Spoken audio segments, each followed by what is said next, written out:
Hello, everyone, and welcome. Thank you for joining us for today's live stream. Today's topic is cloud clarity, choosing the right cloud platform for your career. That is a tongue twister. I'm your host, Peter Van Rysdam. I'm the Director of Marketing here at Cloud Institute. And if you're not familiar with Cloud Institute, we're a training and coaching company that equips IT teams to confidently deliver on IT projects. We offer personalized coaching with cloud experts and hands-on project-based training to help you with those live projects. And speaking of experts, I'm very pleased today to be joined by one of those experts. We have Doug Ortiz with us. Doug, how you doing? Hello, how are you doing too as well? I'm doing great, thanks. Doug is an international presenter, author, speaker, trainer, and subject matter expert in big data, data analytics, and cloud architecture. And let me bring his bio up there on the screen. And his expertise spans a wide range of services from analysis and architecture to installation, configuration, migration, and on down the line, both on-prem and on the cloud. So before I do turn it over to Doug, I want to encourage everyone here to ask questions throughout the presentation. Also, this recording will be available here on the LinkedIn event page immediately afterwards. So if you miss any part, you can go back and enjoy that. But without further ado, we're going to keep this to about 45 minutes. So Doug, I'll hand it over to you to go ahead and get started. So good, thank you. Hello, I'm thrilled to be your speaker today, and I'm very happy to share all our insights on cloud clarity and how to choose the right cloud platform for your career, your certification. That said, let's go ahead and get started with the agenda. What you're going to learn in this webinar, you're going to get to know a few subjects: the impact of cloud computing in the industry, how it has affected, how it affects you, your path, your career trajectory. Also, the importance of choosing a cloud platform for your career, because cloud here's here to stay. There's no question about that. It's just a matter of how we adapt to it or vice versa. And of course, the ramifications of your choice of a cloud platform and how it affects you, your role, and certification path, and career, and organization as well. Okay, that said, let's go ahead and get started with the introduction there. As mentioned before, cloud computing is here to stay. It's not going anywhere. But one thing to keep in mind is that it's not for everyone. Why? Every organization has budgets. They have different sizes, choices, and ways of they work. It might be that an organization is so small that on-premise might be better for their choices versus cloud. So that's one of the first considerations to keep in mind. Also, there's a lack of information when deciding the path for a cloud platform because they directly influence how are you going to be investing your time and efforts in the cloud. And those ramifications that we spoke before, a wrong choice will not end your career or your organization, but it can be counterproductive. It can be counter cost effective and produce unexpected outcomes for your career and success in the organization itself. So, the importance of choosing your right cloud platform for a career in cloud computing involves many choices, many thoughts here. Market demand, because the cloud is growing quickly and it goes at a really good, fast pace. All of these affect your skill relevance in your current role, future roles, and certification opportunities out there. They straightly affect your career trajectory, as mentioned before, the opportunities that you have now and future ones, along with the ecosystem in which they work with. Each one of these can definitely affect your career and success with it. Why? The ecosystems in each one of these that support are directly impacting. For instance, AWS has very specific services that adapt for certain scenarios. Microsoft Azure clearly is targeting all those who are very much entwined into the Microsoft ecosystem. Doesn't mean they're exclusive to it, but it means that they are focusing on making the transition from your on-premise, on cloud, or within multi-cloud itself, mainly with their Microsoft products. Nothing wrong with that. That's their aim. That's one of their goals. That's where they excel and shine. Which leads us into the growth of cloud technology and its impact in the IT industry. We have a lot of content here to cover. For instance, cloud has been here since the 2000s easily. Main ones that are remembered are the three major ones that nowadays still exist: AWS, Azure, and Google Cloud. Each one of these have different architectures, how they handle their services, how they handle their resources, how you provision them, how you configure them, how you integrate and streamline with them. So all of these are aspects that have to be considered whenever you're working with them or going to work with them. Scalability and flexibility are one of the major impacts and breakthroughs with a cloud, meaning you can add resources, meaning hardware before you would have to submit an order or prerequisite pre-order into your organization. Then they would approve the budget, they would send it to procurement, make the order, talk to the vendor, it comes back to you. Then eventually, once it's purchased, they give you a timeline, deadline, it comes into your office, then you have to open the boxes, inventory them, et cetera, et cetera. There was a long process. With the cloud now, it really helps that you set up and provision your resources, and they're there in a matter of minutes. Depending how big your infrastructure, your project might be, it could be maybe an hour or so, or a few hours. But that shaved off a lot of time and effort before. Now, cost savings. And I'm quoting here cost savings because that depends on how you manage your cloud costs. If you're not managing it, guess what? It could be much more expensive than on premise, or it just could be more expensive, period. Each one of these services, if you leave a very expensive high-end computing EC2 instance, for instance, it could eat up a lot of costs. And if you're not tracking any and all of these resources, they will have an effect on your budget. And of course, your cost and projects, and your managers are not going to be happy. But one thing that didn't make happy other resources in your departments in the organization is the financial department, because there was a huge transition from operational expenses, CapEx, to operational expenses. CapEx used to be keeping your inventory, how long it's going to be taking to write it off, managing it, inventorying it, keeping track of it. Operational expenses are just write-offs. So they love the fact that they don't have to be investing all that effort and time for managing it, keeping track of for accounting when it's going to be able to be fully written off. All of those, there was a lot of effort put into that. So they were really happy when it just came up to the point of, here's the bill, it's a tax write-off. Boom, done. Global reach. Everybody really liked the idea that if you want to go global, you just set up your resources across the globe in the different data centers. Right there, it doesn't take you long. The same procedure applies.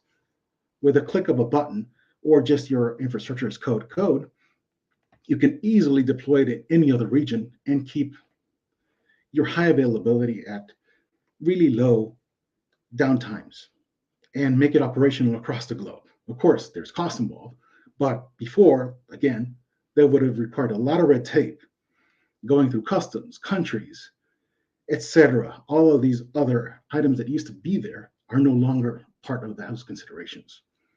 Then you move into agility and innovation. It makes it really easy and fast to produce applications, develop them, MVPs, POCs, POVs. Any of these can be developed and delivered in much more record times. Then you move into security and compliance. When it comes to the security and compliance, you can incorporate the shift left in all of your deployment process, DevSecOps, meaning you can secure it from the beginning.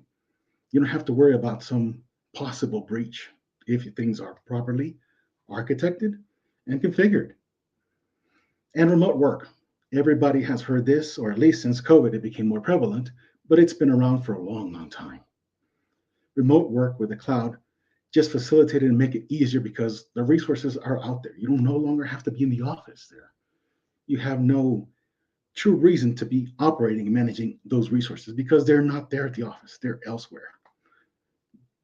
Big data analytics. Everybody is in some way analyzing their data, whether it's big or not, and their analytics. These clouds provide services. A lot of them innovate new services all the time. Every day, all of these clouds different schedules, different tasks, different timings. But they are releasing services that are new. And sometimes some of them replace the old ones. So that is part of that cycle, leading into digital transformation. Many organizations are wanting to digitize everything, and it makes it easier to store that within the cloud, adapting and make it easier for them for storage, archiving purposes, giving them competitive advantage towards those organizations and their competitors that are not at that point in time. And as mentioned before, the ecosystem growth.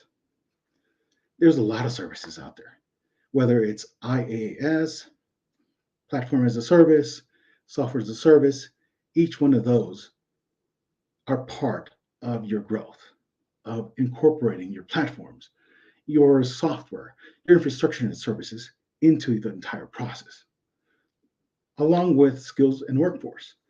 There's a huge demand of skills for cloud, whether multiple roles, single roles, even new roles that have been coming out the time. They just keep on evolving. Before, it would be just architect, developer, and maybe some other data entry. Now you have architect, you have dev, you have network, you have security, you have your data engineers, you have your data analytics, and you have your ML and big data, et cetera, et cetera. That gives you an idea. Roles have evolved, have grown. So, why is choosing the right platform, the right cloud platform, important? Well, because of your industry. Many of these industries can be targeted or map seamlessly into each cloud. It also leads into career opportunities. As mentioned before, there's different roles that probably some of them didn't exist before, but now are open, they're new. You could transition into those roles. These could be diverse roles. Even one that has been neglected for some time is the DevRel.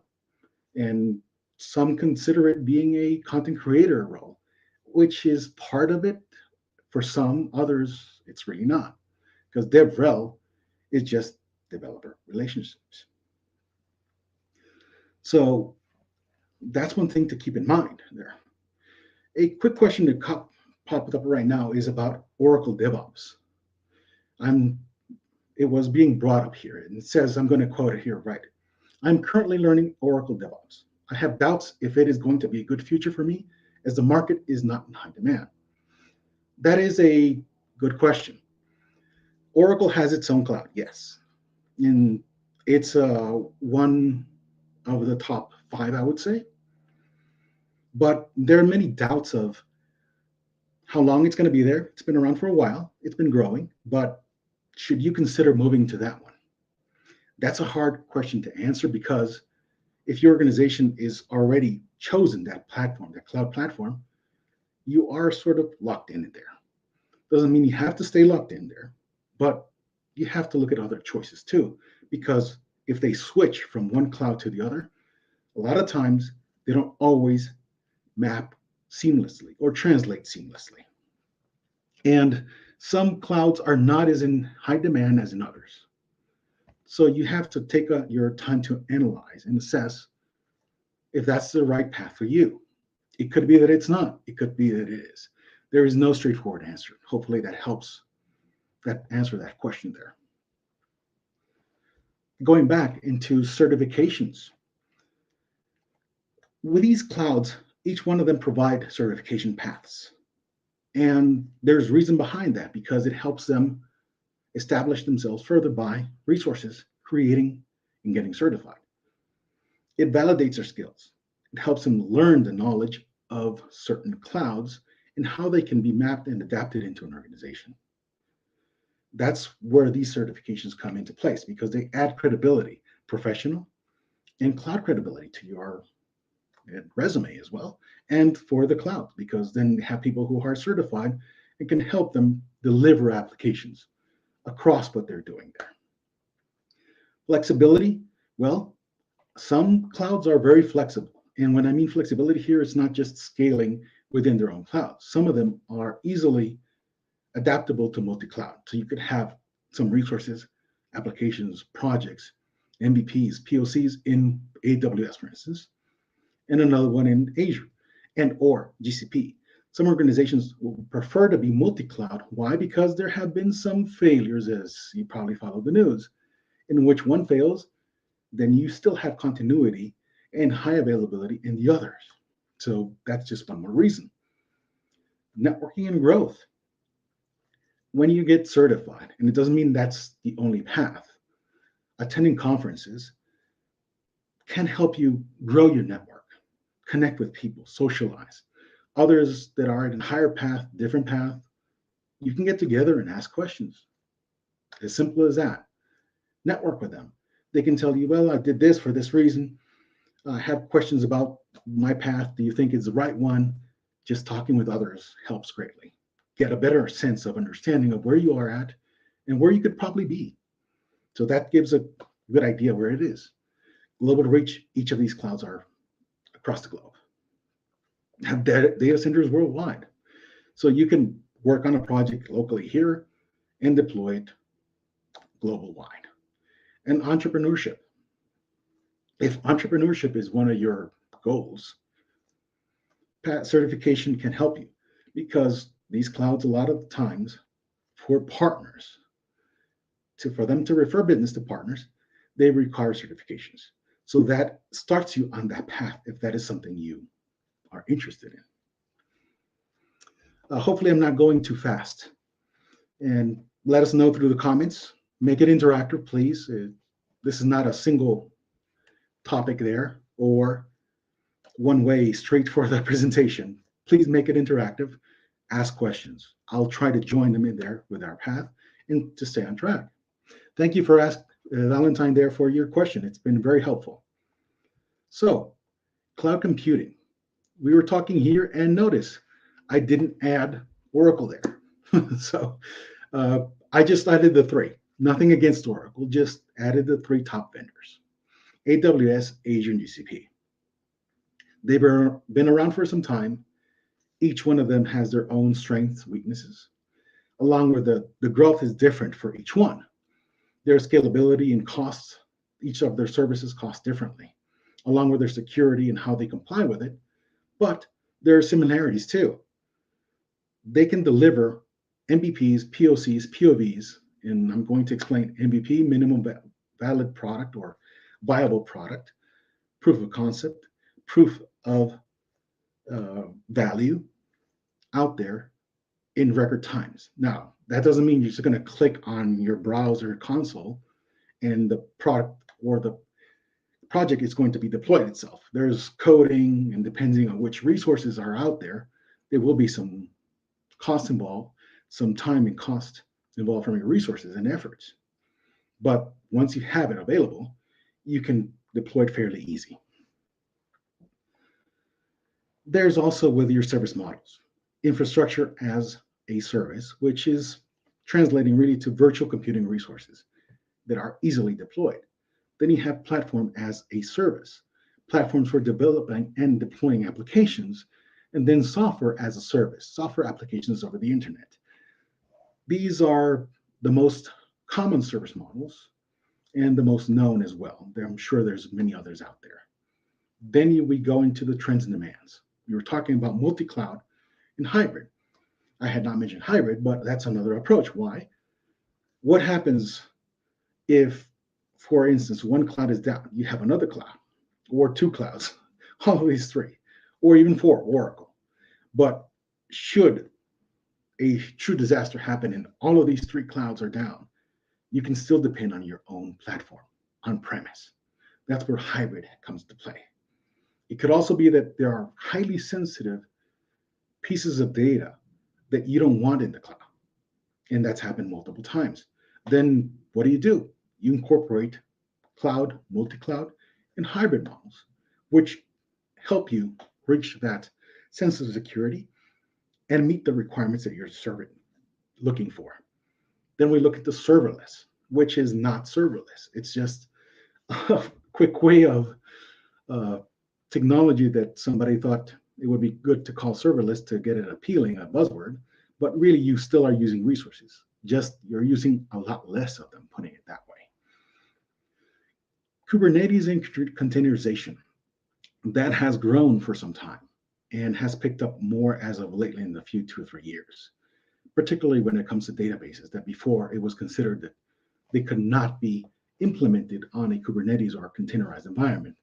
It has been proven for 2 or 3 years and already deployed that that is possible and that it is achievable and maintainable. There's a few projects out there, such as Cloud Native PG, that's open source. There's also a few others from other companies that just decide to make it that way. SQL, NoSQL, and they can be stored in Kubernetes, storing your data in a different cloud native approach. Then AI and machine learning, which has exploded. Every one of us knows that that has happened, and it's not new to any one of us. AI is here, machine learning too, to analyze your data, to try to make predictions, analyze. All of that is there for you. Edge computing and DevOps. DevOps has picked up a lot of it too. The development and operations, which helps to automate and make your processes a lot more efficient, making them seamless a lot of times. Others, you're just automating the entire process so that you can run tests, unit, code tests, etc. And then being able to deploy the process, making it seamless across and reproduce it as well. And last but not least in this slide are cloud certifications, which is the topic of this webinar itself. We have cloud certifications, and each one of these have different paths and purposes. Let's move to the next slides so we can reach and analyze where we're heading with that. With cloud certifications, you have career paths. Many of these, the cloud architect, which is heard and known for the most part. A lot of the skill sets across these are any of these clouds, AWS, Azure, GCP, Oracle, knowing and having a good understanding of these services, how they integrate, how can they be architected, their costs, what are their functions, how would they adapt to your project, to your organization, what's the purpose, how to architect and diagram, and put all these together into a visual way that everybody else can be seen in documentation. Of course, there's a certification for that. Then you have for the DevOps engineer, which would be, as mentioned before, infrastructure as code is one of those tools, CI/CD pipelines, tests that can be incorporated into those pipelines. There's a certification for that. Then you have your network engineer, how to integrate all these resources to talk together so that they can communicate, so that your application can talk to the database and vice versa within the entire infrastructure. That's not only one of the parts of the network, but that gives an idea, an example. Then your cloud developer, which is the person who's going to be creating, or a team of developers that are going to be developing the applications in the cloud through any of these services. And then you have a cloud security specialist, which most of the time translates into DevSecOps, shifting left your security to make sure that there are no breaches or anybody can just attack and bring down your application that's been put online. And then you have many of other specializations out there. Data engineer, which focuses a lot on keeping the quality of the data and your data available for any application or all applications out there. AI, of course, we have, and machine learning as well.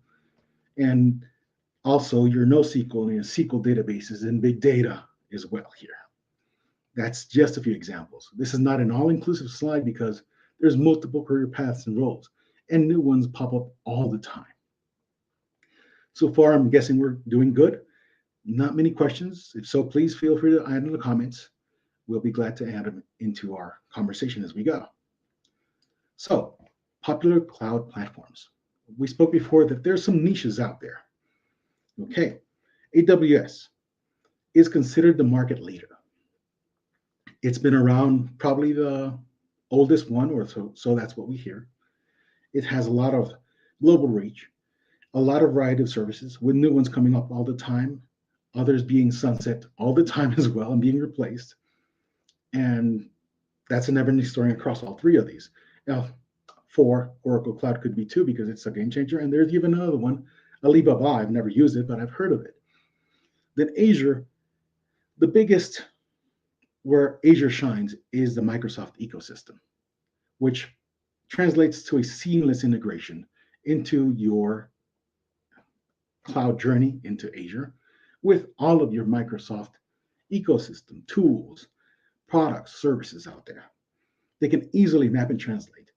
The quick example would be for anyone who has on premise or hybrid Azure Active Directory. A lot of security has been based on that.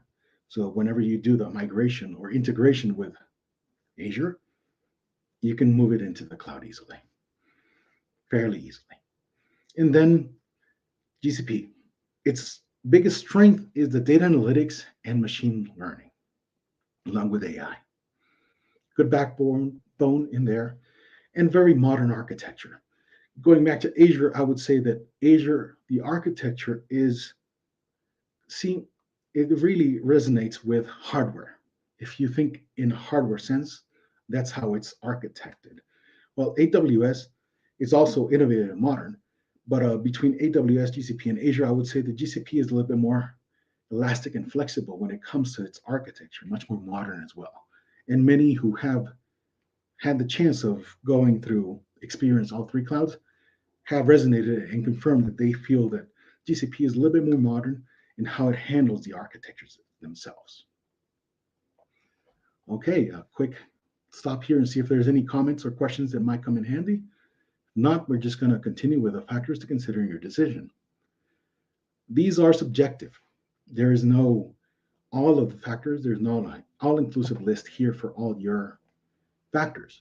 There's personal interests, your background, previous experiences, your industries, how fast you learn, your available resources too.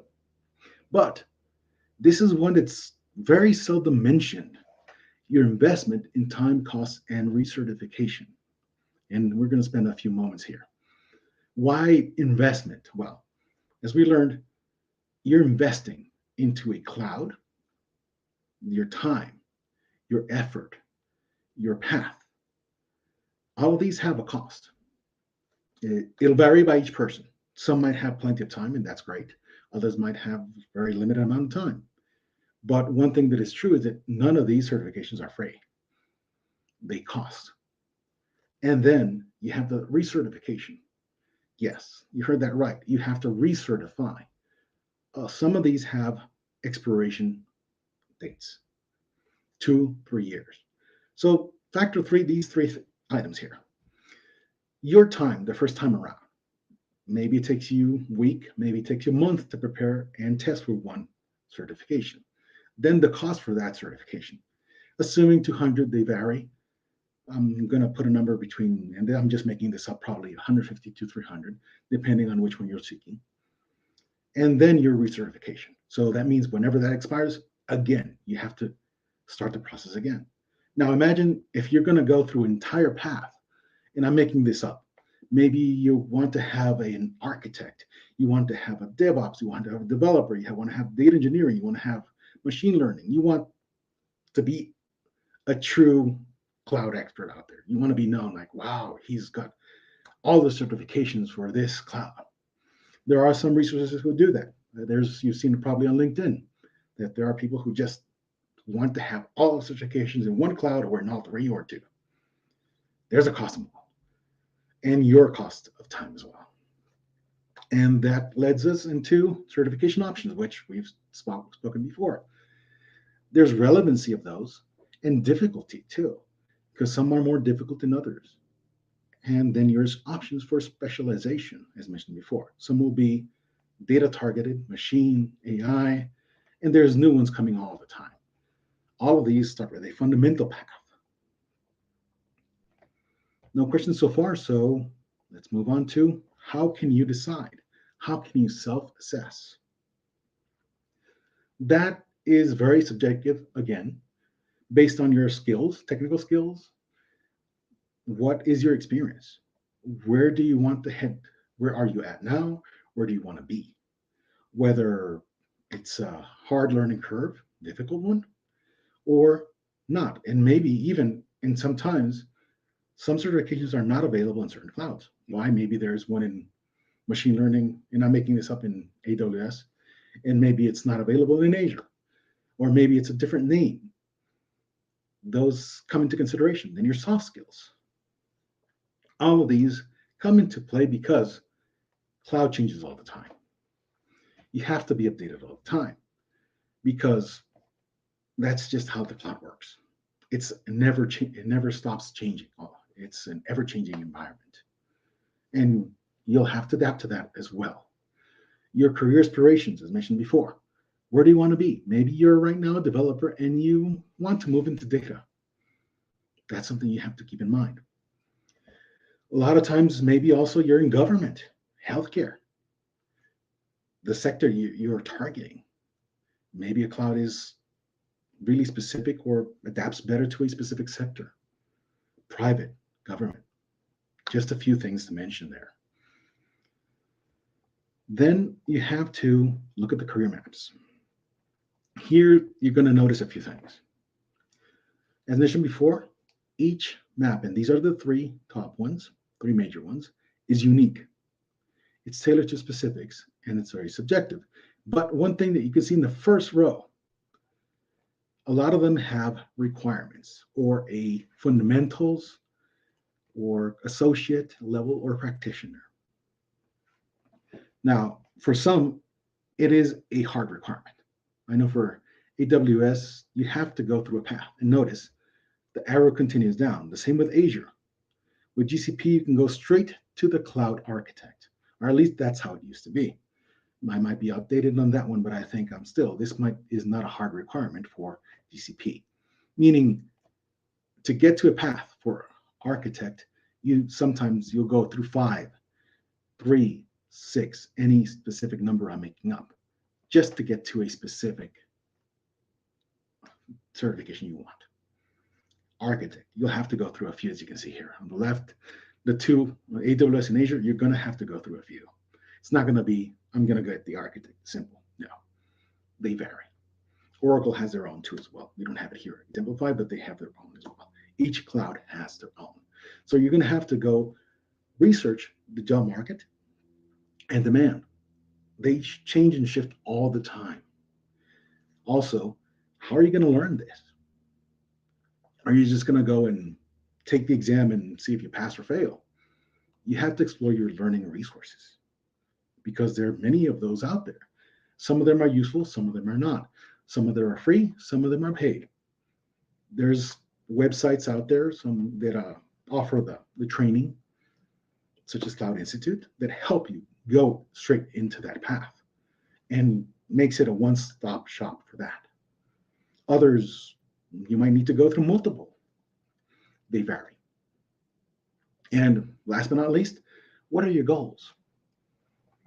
That's really one of the largest impacts you have to keep in mind. What are your goals? Where do you want to head?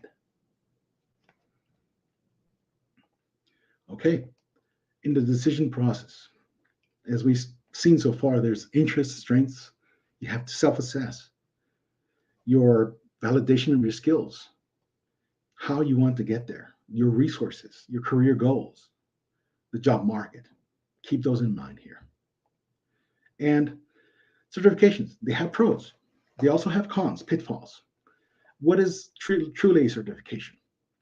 It is a badge credential that validates knowledge on a particular skill, expertise on a domain.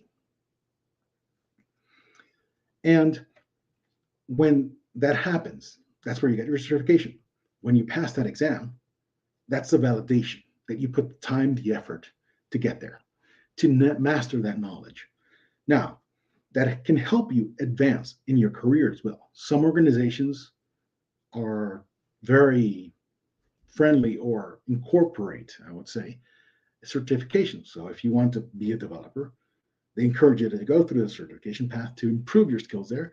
Or if you have a target role that you want, to take the certification to get there. They also add professional credibility for your career in your organization and any others. Now, again, you have to be getting your skills there, preparing, hands-on practice. Most of these certifications, are not always hands-on. A lot of them are questionnaire based, and they will vary. Some are somewhat hands-on, others are not. You also have to stay current and industry research because they can change. They're good, but also you have to keep the long-term objectives. Some might be better for certain industries or sectors, and there's some skill gaps out there. Sometimes they're structured and they might adapt to some industries and not other sectors.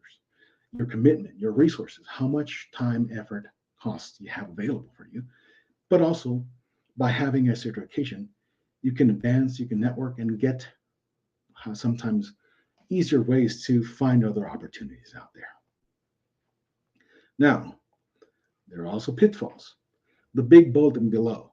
Certification does not equal practical experience or deep knowledge. Why? Because they have limited practical applications. There's a lot of theory. A lot of times they don't have practical, real world scenarios. There's some projects that they put in the certification that, but they're not real world a lot of times.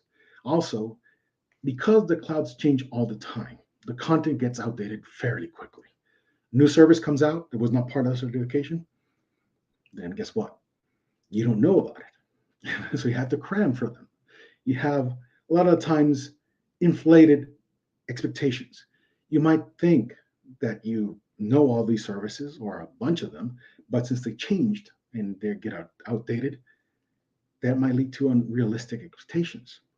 Also, they become paper qualifications because practical experience doesn't always go that deep. Your cost and time commitments and recertification has spoken before about that. Then you have lack of practical skills. A lot of times they're not hands-on. You can get certified without having hands-on experience. So keep that in mind. You can pass the exam, you can be certified. That doesn't mean you have hands-on experience or real world experience. And some of them might be very narrow focus. Why? For instance, AI and ML, they might be just specific service or services, very a handful of them. And they definitely vary in quality across all of these three. Some focus on certain areas, and some want a specific way of approaching the certifications themselves. So, this is not an all inclusive workflow diagram here of how you can choose, but it gives an idea. For the most part, it'll work. But whenever you throw in multi cloud or hybrid, that doesn't always work. So, take a look and see that it's for a specific cloud. For instance, if you're geared towards Microsoft, usually Azure will be your best bet.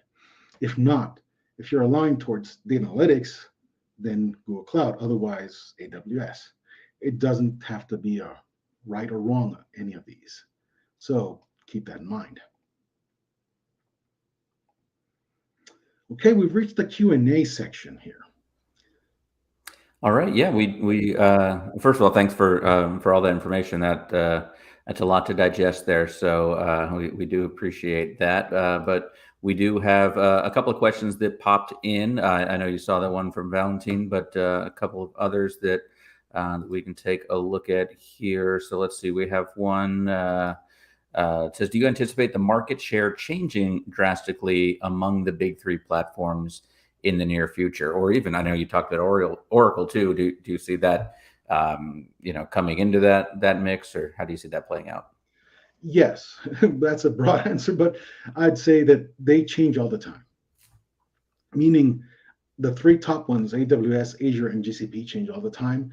I would say the GCP and Azure, some consider them the second place, and they're both fighting for it all the time.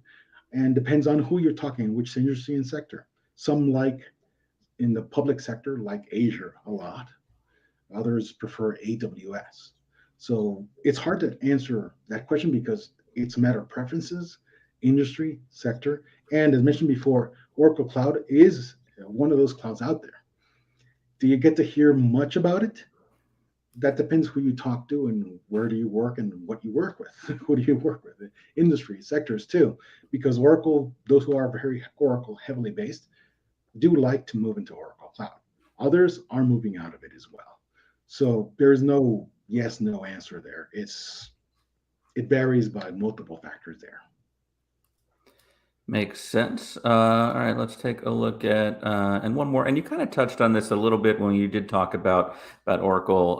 But if you train with one provider and then find a job working on another platform, I imagine how well do those skills transfer, if at all? It'll depend on the technology. For instance, maybe a database, Postgres or SQL Server, they're available in other clouds. So that'll translate. But maybe if you're focusing on machine learning or DevOps, Azure has their own version of DevOps and Azure DevOps, in which it's an all encompassing product that handles DevOps that way. AWS has their version of it, and they are very similar, but they don't always translate 100% to the time there. Some vary here or there. And then you have into that equation to factor in there as well. Some organizations like to use the cloud, but they don't use all the time the products or services that are offered by that cloud, meaning they use EC2 instances to deliver, install a CI/CD product that they are familiar and like with very much. And they just leverage the cloud for that. So they implement it and deploy it in the cloud that way. Awesome. Okay. Makes sense. And that looks like all we have in terms of the questions right now. So I do want to let all of you watching know about a couple things that might be helpful in this. For example, if you're looking to get started here, and whichever path you choose, we have something for you. So for example, our AWS certification bootcamp is a great place to start if you're going down that route. It prepares you for the 3 most in-demand AWS certs, which are Cloud Practitioner, Solutions Architect Associate, and Solutions Architect Professional. And that also comes with 2 hours of personalized coaching with an AWS expert and self-paced courses, demos, and hands-on labs. So I'll drop a link to that in the chat. But if you're not sure exactly where to start and you kind of want to check out a lot of different things, we strongly advise getting advice from our personal cloud coach. If you subscribe to our monthly or annual coaching, you also get access to our full library of training and labs at no additional cost. And that starts at just $64 a month. So really, if you're looking to try a lot of different things out, that's a great way to go. So Doug, any final thoughts before we let you go here? Yes, I'd say that after researching out there all of these other certification resources out there, Cloud Institute stands out by providing not only hands-on labs, but also experts that are available to you. In others, that's not there available. So just keep that in mind. I've seen out there many of those, and they don't provide that type of service, which is unusual. And it's very useful and helpful for anyone else who is looking into certifications, as everybody who's here is probably in that path, so including myself. Sure. Couldn't agree more. And I promise I didn't pay you to say that. So I appreciate that even more. I do want to say thanks again to all of you watching. We do have our next training coming up, actually just next week. I dropped a link already in the chat. It's with FK, who's a part of our team, who will be talking about AWS services, an intro to AWS cloud architecture. That's October 25th. Check that link out, or just check us out on our LinkedIn page. But Doug, thank you so much for presenting. Thank you to all of our viewers, both live and on the recording, for your time and attention. We appreciate the feedback as well. Let us know if you have any other questions. We'll try to get you them in the chat. But thanks so much, and have a great rest of your day. My pleasure.